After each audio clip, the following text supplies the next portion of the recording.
Welcome to Bible Conversations. What you're about to hear is a conversation starter. We hope that you will be encouraged to go out and start a conversation about the Bible.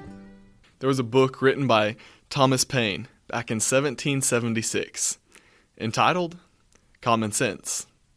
Thomas Paine was advocating to the 13 colonies to declare independence from Great Britain and to begin a democratic republic in the nation of what we now know as America. This phrase, common sense, is one that we know all too well.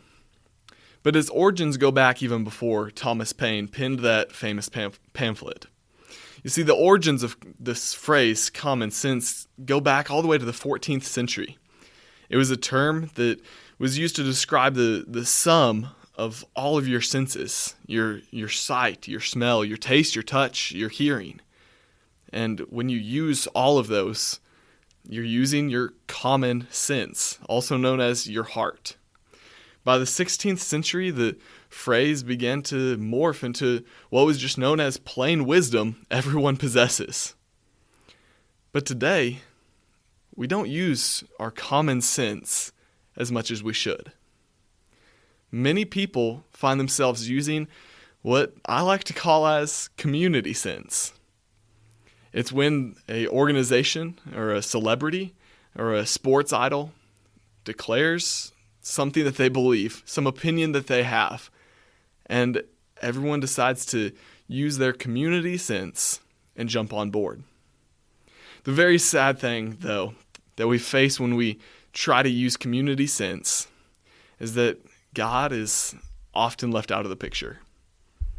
When we use our common sense, the sense that we get from God, from the 5 senses that He has given to each person, when we use those senses that God has given us and the common sense that He has given us, we actually come to understand who God is and what His will is.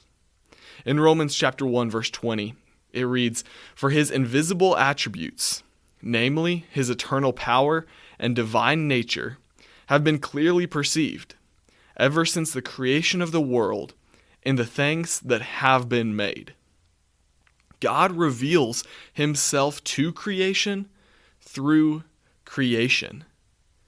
But we're only able to understand who He is if we use our common sense, if we use the sum of the sense that God has given us. Thank you so much for listening to our conversation starter. We hope that you have enjoyed it and been encouraged. We also ask that you find us on Facebook and like our page, give us a comment if you so desire. You can also reach us via email at kcocbibleconversations@gmail.com. Please make sure you follow us on Spotify or iTunes, wherever it is that you get your podcasts. And make sure that you download the Ministry League app and all of its wonderful, wonderful tools. Please make sure you check out our full podcast that comes out Fridays at 6 a.m. We love you all. Have a blessed day.